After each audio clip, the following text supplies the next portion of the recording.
Bien, y vamos a pasar a otro tema que es lo que nos convoca hoy.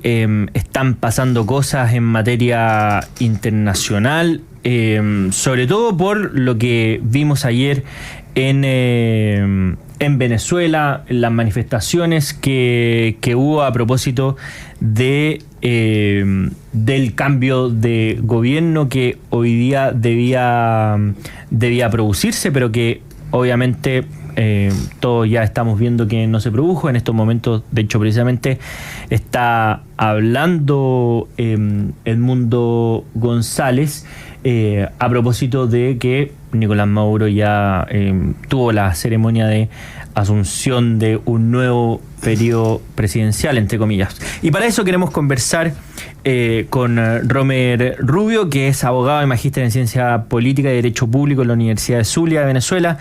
Fue concejal de Maracaibo desde el 2014 hasta el 2018 y asesor para la sociedad civil del Servicio Nacional de Migraciones en Chile. Romer, bienvenido a Llegó la Hora. Muchas gracias, José Francisco. Y bueno, muchos temas de los cuales hablar. Incluso esto, porque estoy viendo en pantalla que en este minuto el presidente electo está dando su posición frente a lo que ocurrió el 10 de enero. Y bueno, lamentablemente solo lo veo, pero bueno, habrá tiempo para después comentar sobre ese hecho.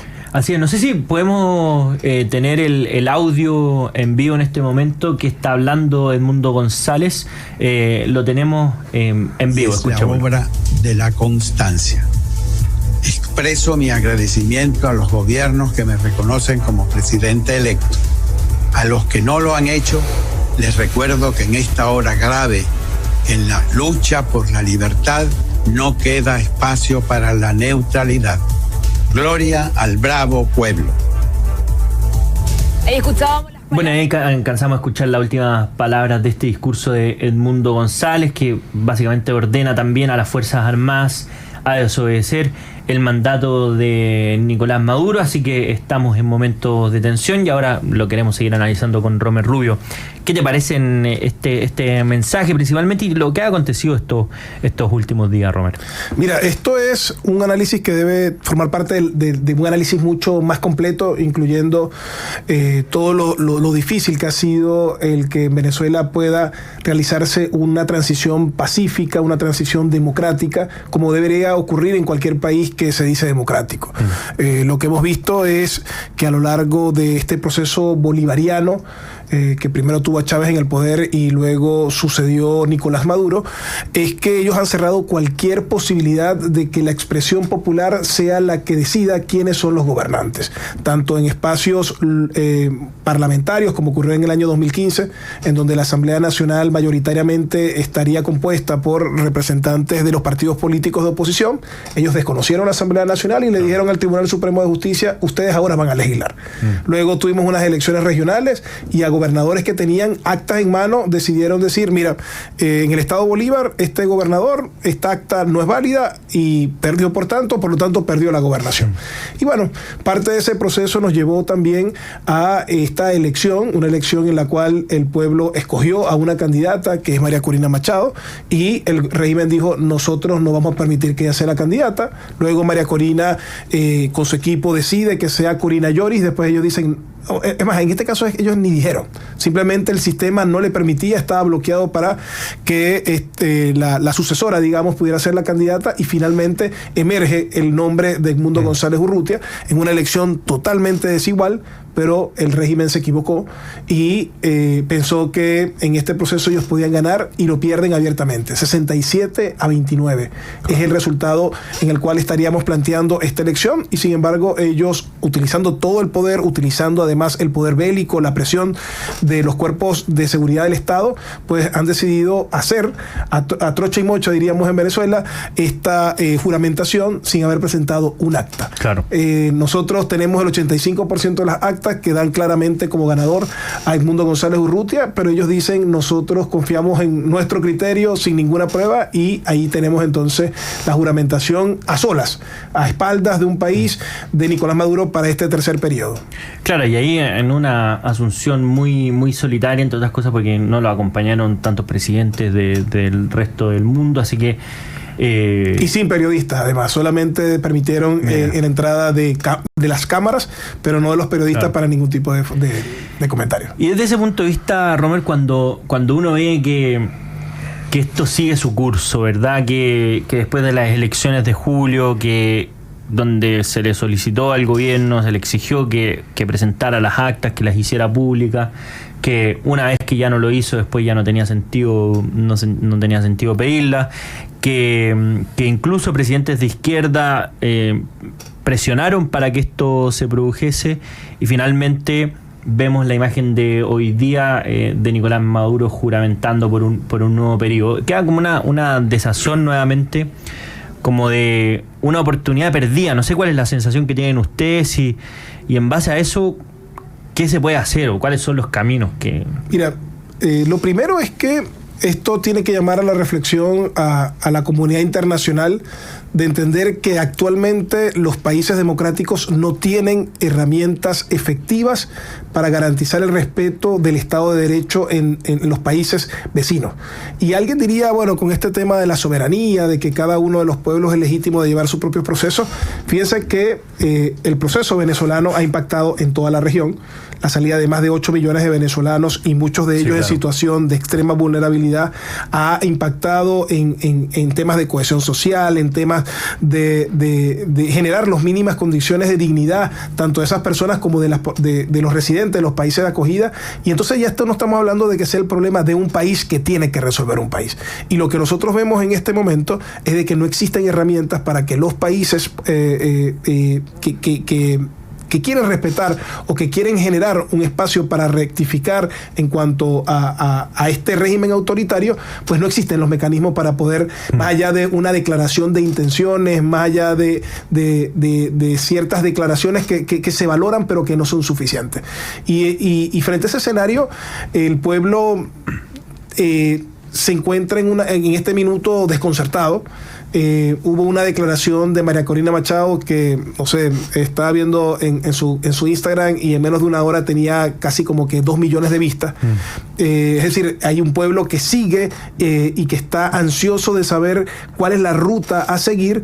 Y bueno, en estos minutos está Nicolás Maduro, no sé si esa es una grabación, me imagino que debe ser de la juramentación. Pero recientemente estábamos viendo a Edmundo González que también daba una declaración. Sí. Entonces estamos en pleno desarrollo. Yo no creo que el 10 de enero es... O sea, como que si no es hoy, no va a ocurrir nada. No. Pero lo que sí es cierto es que el régimen ha instalado todo un proceso de miedo, de intimidación, de represión, que hace mucho más difícil que el pueblo salga espontáneamente a exigir lo que por derecho corresponde. Entonces, el liderazgo de María Corina, que se encuentra dentro, y la intermediación que haga Edmundo estando fuera de Venezuela es importante para que se mantenga ese clima de esperanza.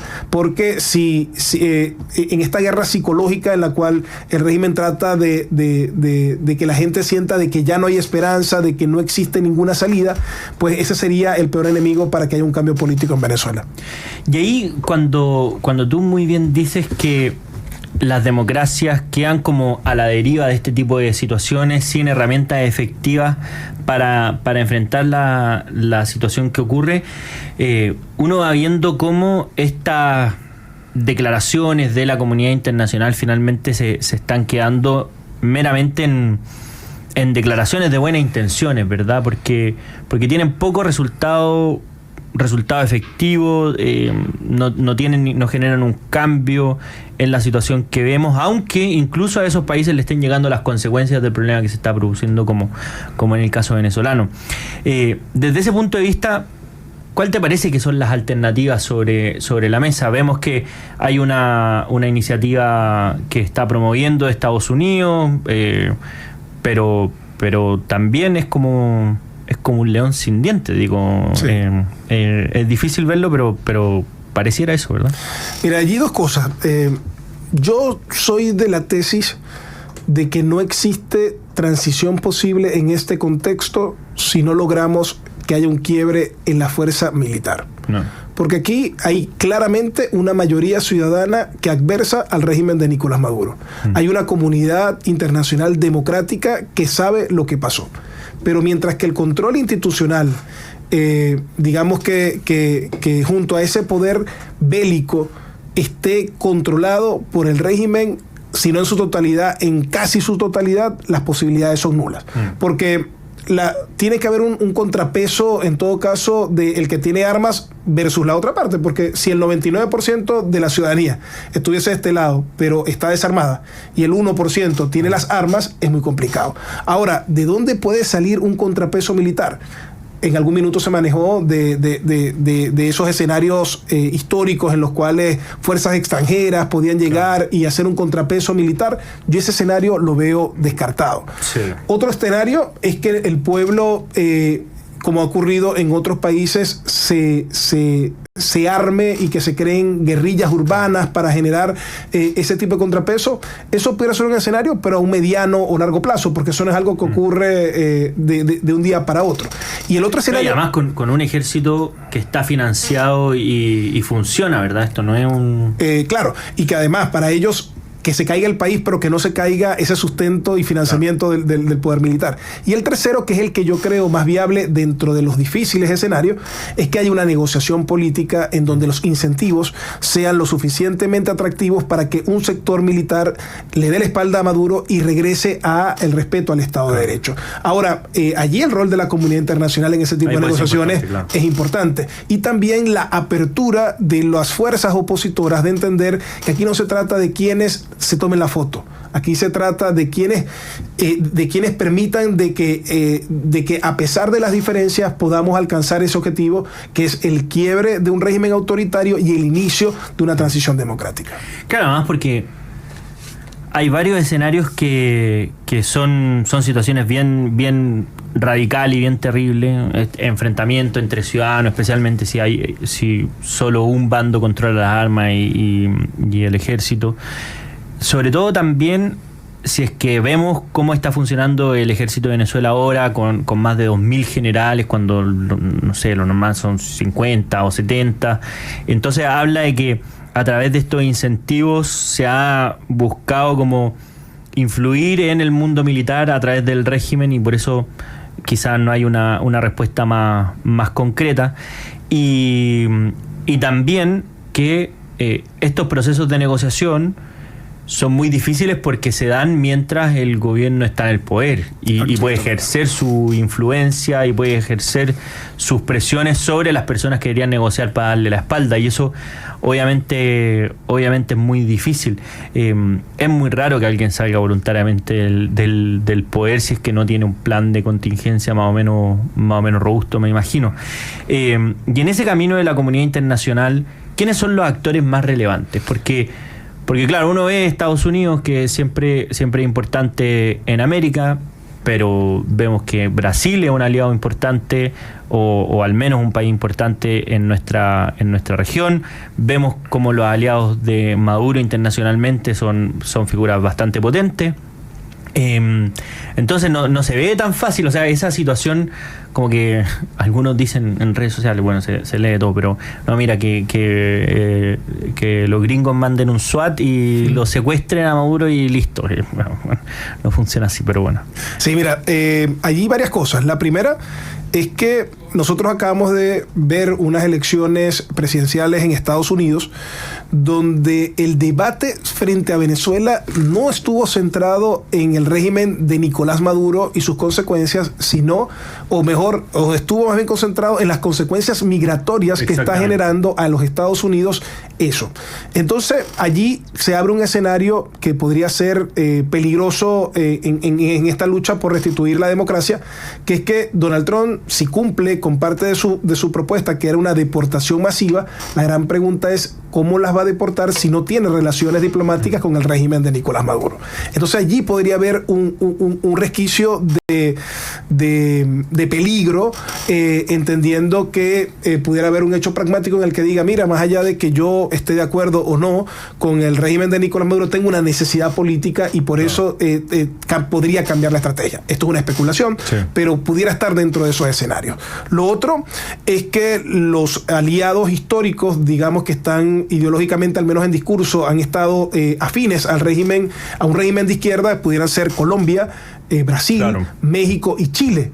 Y cada país ha tenido sus diferencias. O sea, pudiera decir que de los cuatro, en el caso de Gabriel Boric, fue el más contundente en rechazar la postura del régimen de Nicolás Maduro, calificando que era un fraude, claro, y más recientemente que se trataría de una dictadura. Sin embargo, no, si bien no reconoce que Nicolás Maduro ganó porque dice que hubo un fraude, tampoco no reconoce a Edmundo González, claro, como el presidente electo. O sea, dice que no ganó, pero entonces ¿quién ganó? Exactamente.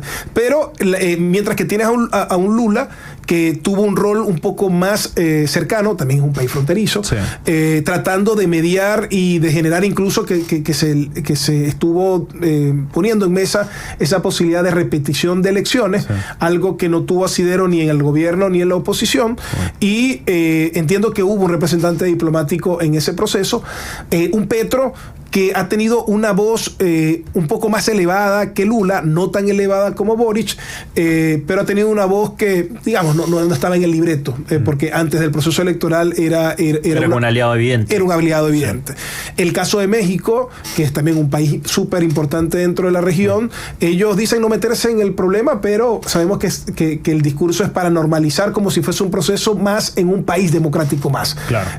Por lo cual, esos serían como los principales aliados. Y bueno, tenemos los históricos, esos serían los países que deberían estar aliados, pero que hoy no tienen una posición tan beligerante como sí la tiene Bolivia, Nicaragua, Cuba y Honduras. Y mientras que en el lado de Edmundo González tenemos a Argentina, que se ha convertido en un bastión importante porque sabemos además lo icónico que es el liderazgo de Javier Milei, Bukele, que además ha estado muy presente comunicacionalmente en los hechos que ocurrieron recientemente, un Donald Trump que ya comienza entonces a ser parte de este eje, y otros países de la región como el caso de Ecuador, Uruguay, Panamá y República Dominicana. Sin embargo, como te decía, eso es un escenario en donde la comunidad internacional puede tener un rol, pero para mí no es el rol que quiebre el proceso, sino precisamente el lograr que haya una ruptura dentro del régimen. El régimen no es monolítico, pero un error que ha cometido muchas veces la oposición es que cuando se logra descolgar a algún actor del régimen, no solamente recibe palo del régimen, sino también palo de la oposición, y le dice, ustedes son unos fariseos, todo este tema. Y hoy yo creo que todo aquel que haga causa común para poder salir de Maduro es necesario, siempre y cuando tengamos claro cuál es el objetivo final. Claro. Bueno, estamos conversando con Rome Rubio, ex concejal de Maracaibo, y tenemos las palabras, algunas de las declaraciones de Edmundo González. Escuchémosla, por favor. Como comandante en jefe, ordeno al alto mando militar desconocer órdenes ilegales que le sean dadas por quienes confiscan el poder y preparen mis condiciones de seguridad para asumir el cargo de presidente de la República que me confió la soberanía popular.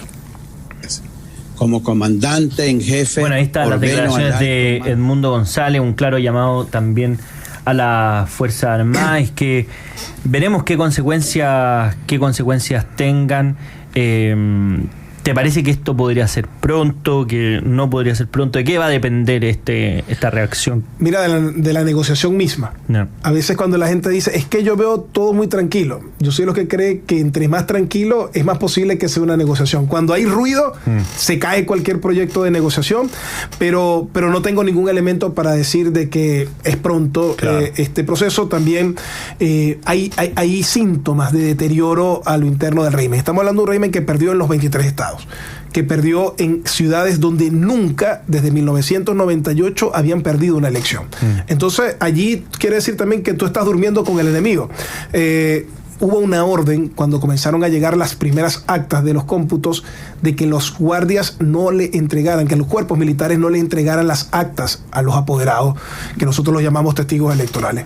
Y la oposición tuvo el 85,14% de las actas. Eso quiere decir que hay unos militares que dijeron, yo me distancio de la orden, y eso te habla que tampoco es tan irrestricto. Ahora ellos tienen un gran control de las élites, y esas élites están haciendo seguimiento, pero tú normalmente estás viendo que dan de baja a estas personas, que meten presos, que les incautan los celulares, que además también a veces van a casas de familiares para interrogar. Es decir, ellos tampoco es que cuentan con la certeza y la confianza de que algo no pueda pasar, y eso abre un escenario, abre una oportunidad. Pero lo que sí es cierto es que al día de hoy el régimen está acelerando su máquina represora, su máquina de persecución.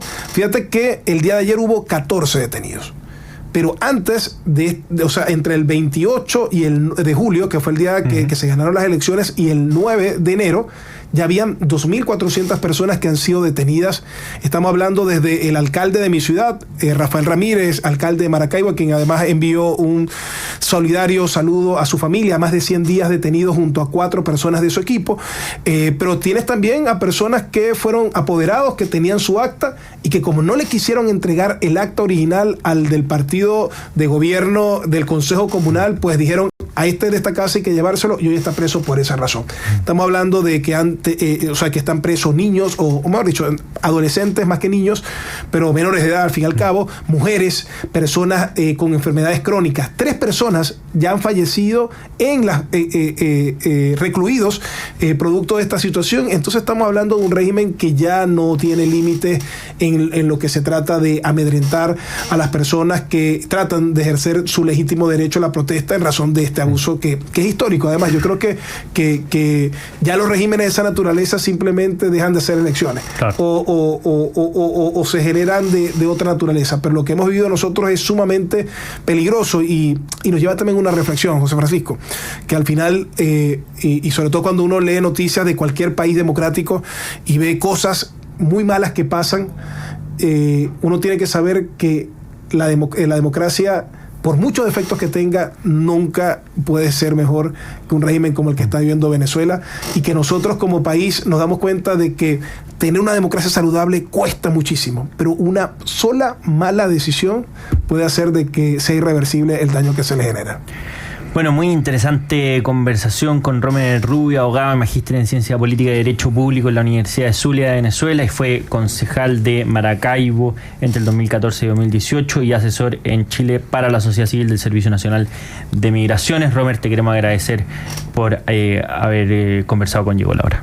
Gracias a ustedes por la invitación, y bueno, esperamos que los escenarios puedan ser más claros y positivos para Venezuela. Agradecerle además la solidaridad de muchas personas que han estado atentas de siempre recibir esos mensajes de afecto, de cariño, porque cuando uno se encuentra lejos y sabe que su gente está dando la batalla, pues eso se agradece, y yo sé que aunque estemos lejos, estamos muy presentes para que Venezuela pronto pueda renacer y que podamos estar en libertad.